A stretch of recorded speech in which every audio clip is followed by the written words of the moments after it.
Bom dia, queridos. Deus abençoe, graça e paz. Mais uma semana começando, agora são 7 horas e 17 minutos. Graças a Deus, podemos dizer Ebenezer. Até aqui tem nos ajudado o Senhor. Se você está nos acompanhando é porque a misericórdia do Senhor, que é a causa de não sermos consumidos, ela se renovou nesta manhã sobre a minha vida e sobre a tua vida. Amém? Vamos orar então, falar com Deus. Senhor Deus Santo, vivo, poderoso, Deus Criador dos céus e da terra, Deus, muito obrigado, Pai. Obrigado pelo descanso da noite, obrigado por acordarmos com vida, obrigado por este ar que respiramos, pela água que bebemos, obrigado pela comida sobre a mesa, obrigado pelo homem do campo que planta o grão e colhe o fruto, obrigado pelo homem do campo que cuida e trata do animal, ó Pai. Deus, obrigado, ó Pai. E por isso tudo eu coloco em tuas mãos a minha vida, a vida da minha família, dos meus parentes, meus amigos, de todos aqueles que estão nos acompanhando, estarão nos acompanhando também, a vida da comunidade cristã da qual eu faço parte. Coloco todos em tuas mãos como criatura nas mãos do Criador. Abençoa-nos, ó Deus, com a tua presença. Torna os nossos dias mais alegres, abençoados e prósperos. Seja repreendido nesta manhã, ó Deus, em nome de Jesus, todo espírito de enfermidade, todo espírito de desânimo, todo espírito de inveja, todo espírito de confusão, todo espírito de vício, de prostituição, ó Pai. E que o Teu Espírito Santo, ó Deus, verdadeiramente tome lugar em nossas vidas, nos consolando, nos confortando, nos direcionando e nos alicerçando. Esta é a oração que eu faço, ó Deus, neste início de semana, para que tenhamos uma semana alegre, abençoada e próspera, em nome de Jesus. Amém e graças a Deus. É isso aí, seja muito bem-vindo. E hoje nós vamos falar no texto bíblico ali de Mateus, do capítulo 2, versículo 13 ao 15. E nós vamos abrir com o versículo 15, Mateus 2, 13 até o 15, ou seja, versículo 13, 14 e 15, nós vamos falar nessa manhã sobre a fuga para o Egito. A fuga para o Egito representa confiança e obediência em tempos de incerteza. Já mando um abraço para o meu amigo, ontem estivemos juntos, pastor Luiz Martins, Deus abençoe grandemente. Um abraço na irmã Lia, sua esposa. Enfim, que continue tendo uma família linda, alegre, abençoada e próspera em nome de Jesus. E Mateus 2,13 diz assim: E havendo eles se retirado, eis que um anjo do Senhor apareceu a José em sonho, dizendo: Levanta-te, toma o menino e sua mãe, foge para o Egito, e ali fica até que eu te fale, porque Herodes há de procurar o menino para o matar. Esse texto ele é tremendo, né? Por quê? Porque a fuga de José e Maria para o Egito é uma história de fé e profunda confiança e obediência em tempos de incertezas. Então, nesse episódio, nós encontramos um exemplo inspirador de como responder às circunstâncias imprevisíveis da vida. E José, na condição de marido e de pai, ele foi guiado por uma mensagem divina. E quando ele foi guiado, ele tomou ações imediatas para proteger a sua família. Um detalhe, confiando plenamente em Deus, apesar das circunstâncias. É isso que nós precisamos entender, confiar em Deus plenamente, apesar das incertezas, dos tempos de incertezas. Ontem o pastor Luiz ele pregou ali sobre Jó e a mulher de Jó propriamente dito, né? Então, tremenda mensagem, porque Jó confiou em Deus mesmo em tempos de incertezas. Aqui nós temos José na condição de pai e marido, confiando em Deus mesmo em tempos de incertezas, porque o seu filho estaria sendo procurado para morte, para morrer. Então, o primeiro ponto que eu quero detalhar aqui nessa manhã é a mensagem divina e a decisão imediata. A mensagem divina veio por parte do anjo e a decisão imediata por parte de José, que naquele momento era o pai e o marido. O alvo era José. José era o homem, era o cabeça da casa, era o pai. Maria foi escolhida para gerar no seu ventre o Filho de Deus. José foi escolhido para ser o pai terreno. Então foi uma responsabilidade dupla que Deus deu àquele casal. Deus conhecia o coração de José. Deus não olha para as aparências, Deus olha para o coração. Assim como escolheu Davi, Deus escolheu José pelo coração. Ele amou Maria. E Deus sabia, por isso que Deus aparecia com muita facilidade para José. Então, esse primeiro tópico aqui é a mensagem divina e a decisão imediata. Então, aí nós temos a aparição do anjo, Mateus 2,13. E a aparição do anjo reflete sobre a comunicação de Deus através do anjo e destaca a importância da orientação divina. Tem pessoas que recebem mensagens, recebem palavra de Deus, recebem até comunicação imediata de Deus através da palavra, da própria palavra, mas não obedece. Ali, quando o anjo apareceu, ele trouxe um chamado para José agir. Então, nesse chamado, discute a urgência do chamado divino, que necessitava de uma resposta imediata. Essa resposta imediata era uma ação imediata. Lembre-se que sem fé é impossível agradar a Deus e a fé sem obras é morta. Essa ação imediata era a obra da fé que José teria que fazer. E a finalidade dessa mensagem era a proteção de Jesus. E a proteção de Jesus considera o objetivo para proteger o menino. E enfatiza a importância imediata da tomada de ação de José. Por quê? Ele confiava em Deus. E a confiança em Deus analisa justamente como José demonstrou essa confiança em Deus. Porque ele obedeceu sem hesitar. Ele não pensou duas vezes. E quando a gente fala da obra da providência divina, explica como a direção de Deus para José foi uma manifestação, sim, da providência divina e cuidado. José era o alvo, a ação era para ser tomada por José. José não tinha que pensar nem duvidar. E ele agiu imediatamente. E em Mateus 2,14, Mateus 2,14 ali fala sobre a jornada noturna. O que significa uma jornada noturna? É símbolo de fé e coragem. Mateus 2,14 diz assim: E levantando-se ele, tomou o menino e sua mãe de noite e foi para o Egito. Naquela época não existia energia elétrica nem postes na rua, não tinha nada.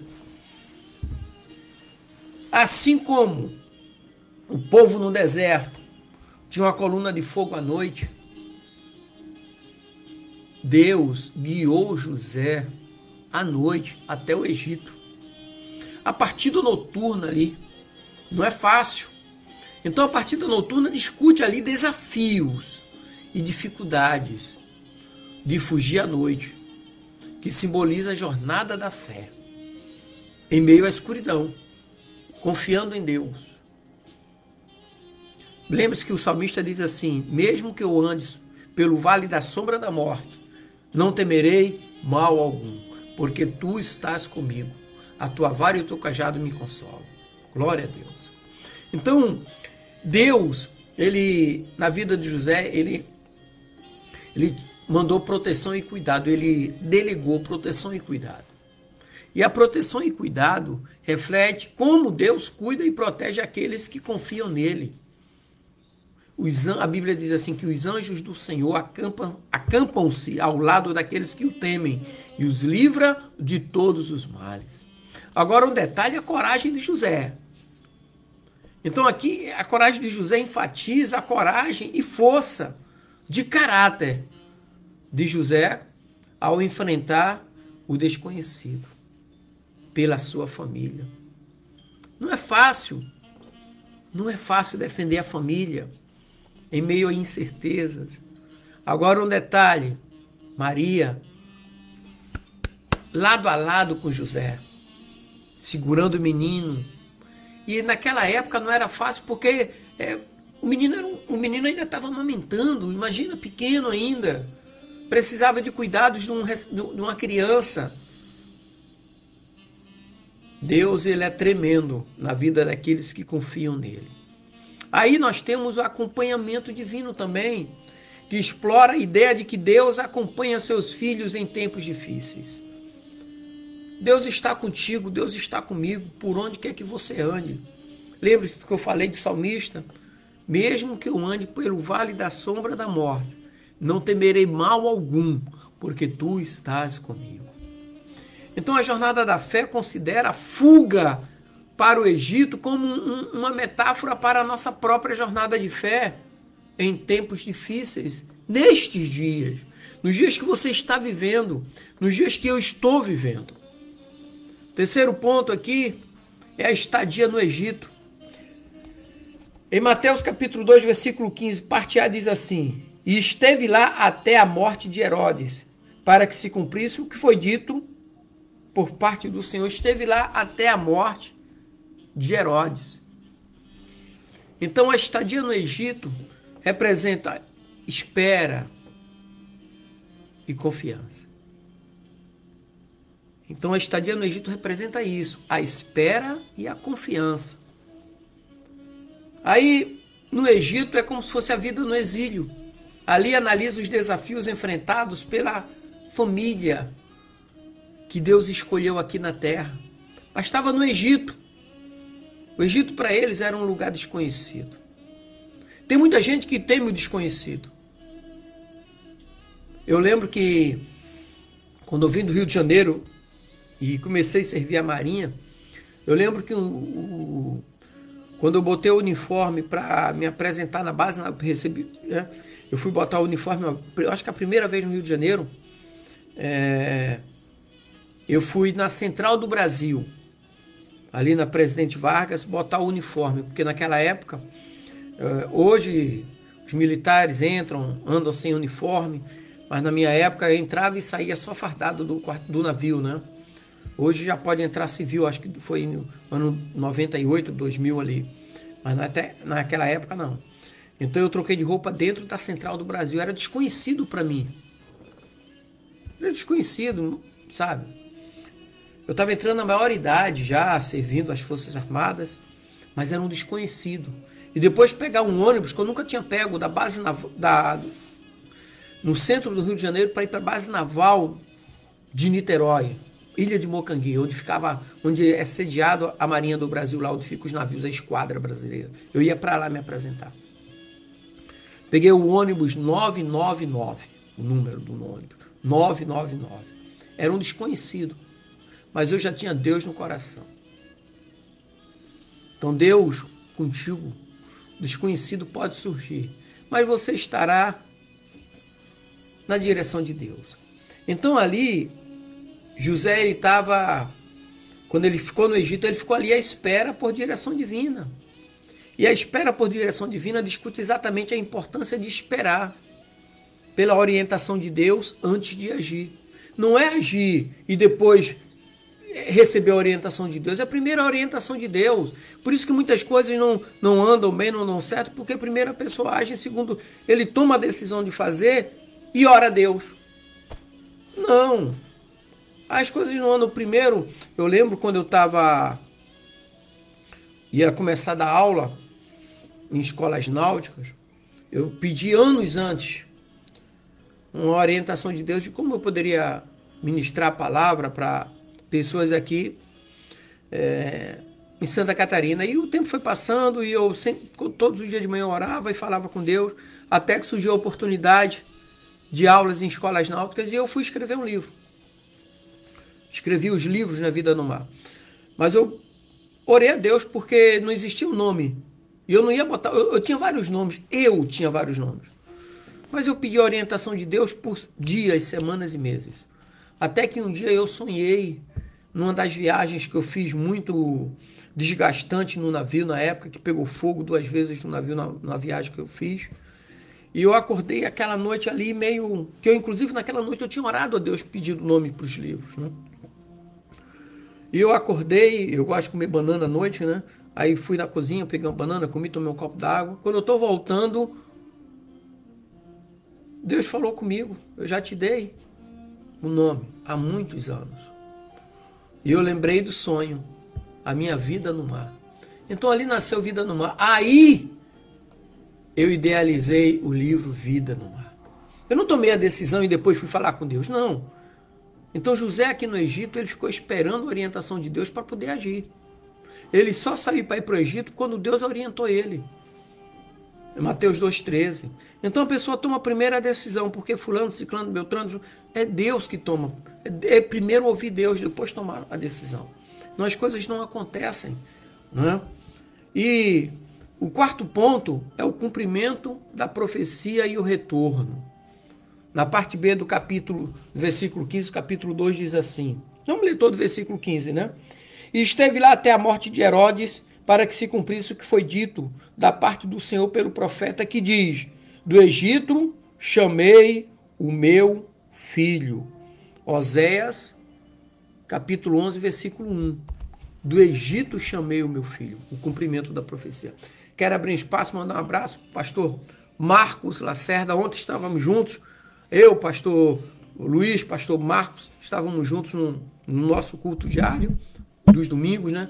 Deus continue abençoando pastor Marcos, a sua esposa, seus filhos, né? Filha e filho, e que tenha uma semana alegre, abençoada e próspera em nome de Jesus. Então, o último ponto que eu quero falar é sobre o cumprimento da profecia. A profecia lá de Oséias 11:1. Do Egito chamei o meu filho. Então, esse cumprimento, né, explora exatamente como a estadia no Egito e o retorno cumprem a profecia de Oséias 11:1. Então, se cumpriu. Tem palavras que vai se cumprir na minha vida e na tua vida. Tem promessas para mim e para você que vai se cumprir. Há muitos anos atrás eu preguei e falei assim: eu vou viver tempo suficiente. Aliás, eu vou ter idade suficiente para viver todas as promessas que Deus tem para mim nesta vida. Porque lá no céu a promessa é de Deus. Aqui, uma delas é: se quiserdes e me ouvides, comereis o melhor dessa terra. Agora, querer e ouvir exige fé e ação. Querer é uma ação e ouvir é fé, porque a fé vem pelo ouvir, né? Então aqui nós temos o cumprimento da profecia. Tem palavras para mim e para você que irão se cumprir. Então aí nós temos o plano soberano de Deus, e o plano soberano de Deus discute a soberania de Deus no cumprimento de suas promessas e planos. Assim como se cumpriu na vida de Jesus, de José, de Maria, vai cumprir-se na minha vida e na sua vida. Nisso entra a importância da obediência, que reflete sobre a importância de ter uma obediência continuada ou contínua para com Deus, para que o cumprimento de seus propósitos se realize de uma maneira plena na minha vida e na sua vida. Aí nós temos quando se cumpriu a palavra, veio o retorno seguro. O retorno seguro da família considera a orientação de Deus para que aquilo tudo acontecesse. Então cumpriu-se a palavra, Deus falou com eles. Agora, como Deus falou, agora podem voltar. Está seguro? Está seguro o retorno de vocês, assim como eu prometi, como eu falei, como eu disse. Mas aí existe a missão continuada. A nossa missão é missão continuada. E a missão continuada discute como o retorno da família a Israel foi um passo crucial na missão redentora de Jesus. A missão de Jesus continua até hoje. Vinde a mim todos que estão cansados e sobrecarregados, e eu vos aliviarei. A missão de Jesus continua até hoje. Sabe?